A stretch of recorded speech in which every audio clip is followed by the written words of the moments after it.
Hey there, and welcome to another Bible study workshop. This is Jason Camacho with Above Reproach Ministry. If you are new here, listen, I'm just going to teach you how to read the Bible today as best as I can. Hopefully you'll develop some essential Bible study skills that have absolutely changed the way I read the scriptures. It's helped me so much, and I want to help give you those as well. So pay attention to what I'm doing, take notes, whatever it is, and hopefully by the end of this, you will know what it is God desires for you to understand. The first word we're going to see in verse 9, which is where we're going to pick up, is the understanding. I'm going to highlight that for us because that right there seems to be a repeated word in this section. If you've been following along with us the last two episodes, we've seen the word understand several times. God wants to give understanding. Right here in verse 5, he promises those who seek for wisdom will understand. God is offering understanding in verse 3. Right here, and in verse 2, right here, understanding, understand, and now we get to verse 9. I'm just trying to let you know there's a repeating idea in Proverbs chapter 2, at least in the first 9 verses. It's almost as if Solomon is offering understanding. You know, God is the one, really the source of the understanding, but through Solomon, he's offering understanding. So verse 9, it says, then you will understand righteousness and justice. Now, we can't just jump right into a text like this, but we still are, because this is a series. So the word then, right? It says, then you'll understand righteousness and justice. We have to ask, well, what do you mean then? If then or after that, this almost seems like a time marker. Then, what comes before this is what we should ask. Well, it says in verse 6, the Lord gives wisdom from his mouth. He gives knowledge, understanding, right? He guards the path of justice, watches over the way of his saints. And actually, I think this then connects all the way back to verse 5, right here, where Solomon says, hey, if you seek for wisdom, then you'll understand. That marks the result, right? The condition is seek for it. The result is, or the promise is, you will understand the fear of the Lord and find knowledge. I think he's continuing that. He almost pauses, hey, let me tell you why you're going to find understanding and knowledge, why you'll understand the fear of the Lord, because the Lord gives wisdom. It's almost like 6, 7, and 8. He pauses, and then he gets right back to what will happen when you seek for wisdom, right? And verse 9 is a part of that. Then, when you seek for wisdom, you'll understand what? Specifically here, you're understanding righteousness, you're understanding equity, you're understanding justice and every good path. And notice how this connects to what? Wisdom. Wisdom will come into your heart. Right there. Solomon doesn't just want the wisdom to reside in the head, right? You can know how to do something and know how to apply it, but the deep wisdom God wants to give is planted in the heart, not just the intellect, not just the brain, but technically the heart at times can be synonymous with the mind in Scripture, okay? So I want you to pay attention to this list. That's why I highlighted these different things in orange. Righteousness is apparently what Solomon wants us to understand. Justice is something we need to understand. Equity, fairness, every good path, it's something we come to understand. These are the things that Solomon is saying, look, when you pursue wisdom, you'll understand these things. It's interesting that these are the things we come to understand. Why? Why do I need to understand these things? Because wisdom in the heart will produce a kind of life. It will produce a kind of way of life that we walk according to. And this way of life is consistent with the truth of God's word. It is righteous. It is just. It is fair. It's good. But you don't understand these things inherently on your own. Like, we're not born into the world with this understanding. We have to gain this understanding. It's learned. I have to be taught what righteousness is, what justice is, what equity and goodness really is. And wisdom coming into my heart instructs me on what these things are, right? So notice, wisdom intends to actually make her home, you might say, in the heart of the person. Because the heart is the operation center of the person. That's like the central hub of a person's life is their heart or their mind, that immaterial aspect of them. And we need that heart or that mind to gain understanding of God's ways so I can live a way that is consistent with what he wants for his saints. Okay, so keep that in mind. Solomon is talking about the result of pursuing wisdom. There's something that God intends to do. Now we'll continue in verse 10. He says, and knowledge, let's highlight that as well, knowledge will be pleasant to your soul. So just like we saw the heart referenced, now knowledge is actually going to be pleasant to the soul. I want to circle that. Because this is not just like God giving me knowledge that I hate or I'm neutral about and I don't really care. This is knowledge he gives that actually is really pleasing to the innermost parts of me. Okay, so it's helpful to note like unique words that are used like soul. You don't see the word soul a lot. You don't see the word pleasant a tremendous amount of times. These are just unique words that I pay attention to. Like they're all throughout the scriptures for sure, but this descriptive word is telling us how we should think about knowledge, right? Pay attention to descriptive words. Knowledge will be pleasant. That's describing how I evaluate knowledge, kind of like in the Garden of Eden. Eve evaluates the forbidden fruit a certain way after she gains knowledge from the serpent, which he gives, and she goes, I'm going to change the way I see this fruit. Okay, so discretion will watch over you. Well, I guess in some ways it's washing over you. But this is why knowledge is pleasant to us. Because when you gain wisdom, it's not just data. It's information that guides your life so you can make thoughtful, reasonable, discerning decisions, right? God wants to give us discernment. So the more you know about his ways, the more you can effectively and accurately discern in any situation, what does God want me to do here? That's discretion. And this discretion actually watches over you. That's kind of weird. When you read the Bible and there's some kind of abstract idea like discretion, and it's personified and it does something, pay attention to that. Think about that. Meditate on that. Why is discretion watching over you and I when we obtain knowledge? Why is it pleasant to our soul? I said this in the last teaching, but I encourage you to ask questions when you read the Bible. Why is knowledge pleasant?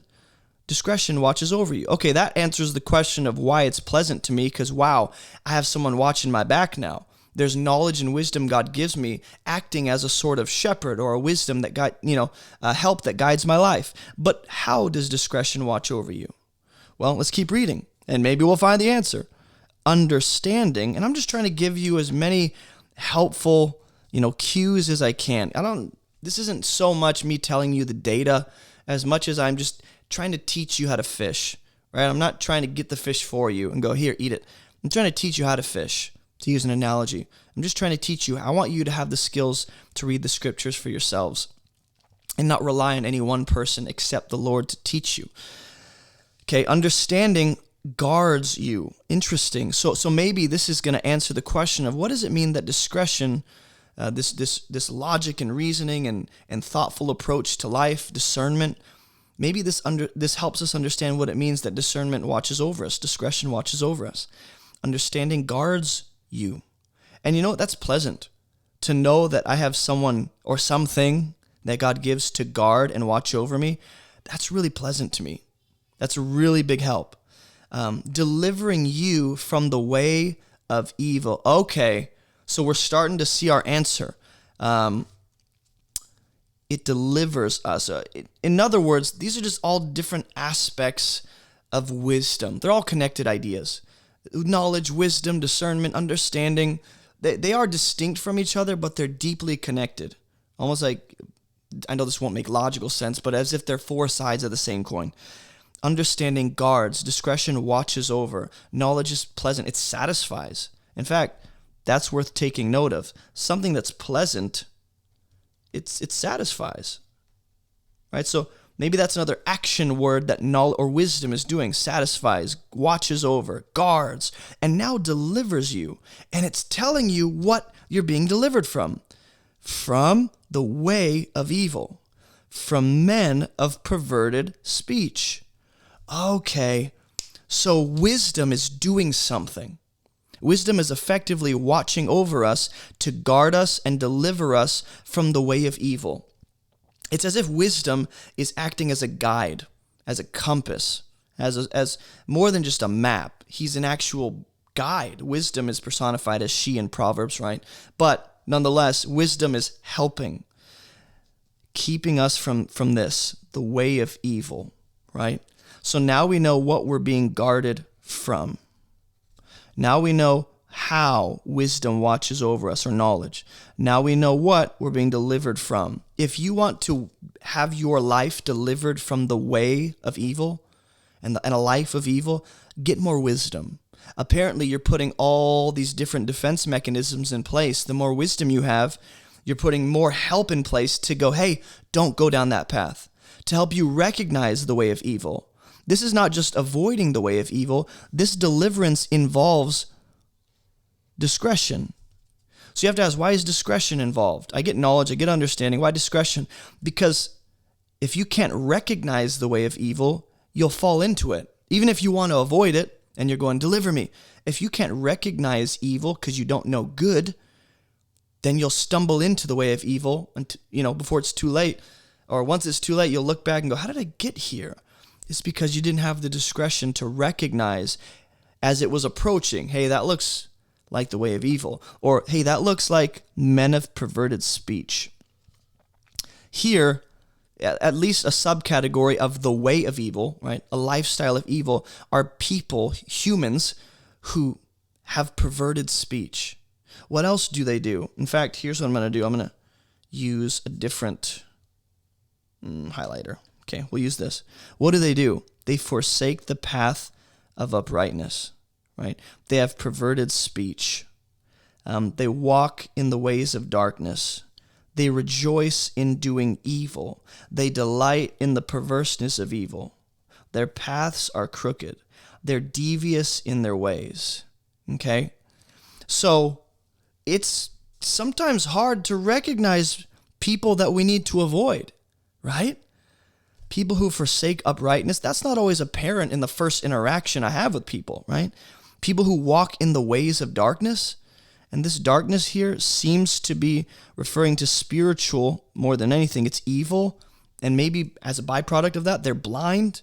They rejoice in doing evil, right? So here's the evil coming back full circle, right here in verse 12. When you see a repeating word, at least within 2 or 3 verses, circle it, highlight it, square it up. These people walk in darkness. They've decided we want nothing to do with uprightness.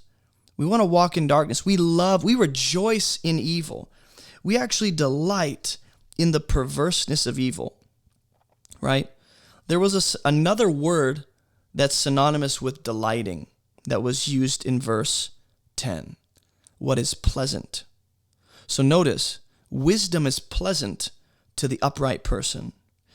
Evil is a delight or pleasant to the perverse and wicked person, right? So there's 2 kinds of people. Those who delight in evil, that's pleasant to them, or those who are delighting in or find wisdom to be pleasant. Their paths are crooked, right? They're doing evil because of the fact they're walking on a crooked, not a straight path, but a crooked path. Their ways are devious. So let's highlight these descriptive words. I think that's helpful. When you see a bunch of descriptive words like this, they're devious, right? Their paths are what? Crooked. It's evil, right? They rejoice in doing evil. Their ways, darkness. They forsake what? This is a descriptive word. The path that is upright, right? Their speech is perverted. Notice all these different descriptive words of the person wisdom is trying to help guard you from and deliver you from. So it's like wisdom is going, I want to keep you from evil, but that involves keeping you from people who are evil and living evil lives. They've abandoned uprightness. Wisdom will help you recognize those people to discern that you should stay away from them. Wisdom will help you walk away from the ways of darkness instead of on the path. Wisdom will help you delight in the right things instead of evil. and help you recognize people who love evil so you can stay away from them, right? Wisdom will help keep you from crooked paths, because guess what?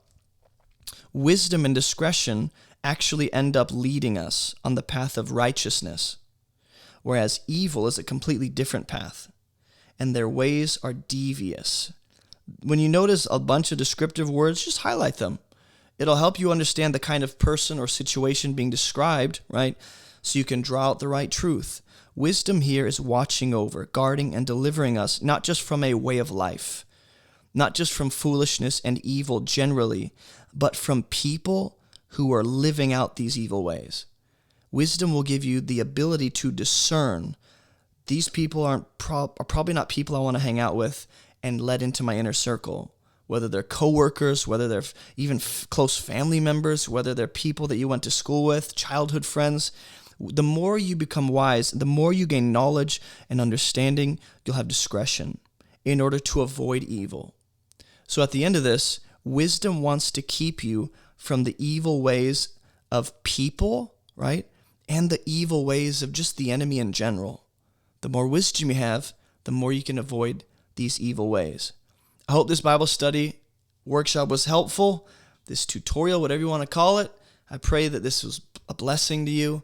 Man, I hope I'll see you in the next episode where we'll continue in verse 16 and we'll get right to it, pick back up right where we ended. All right, thanks for watching, and I'll see you guys later.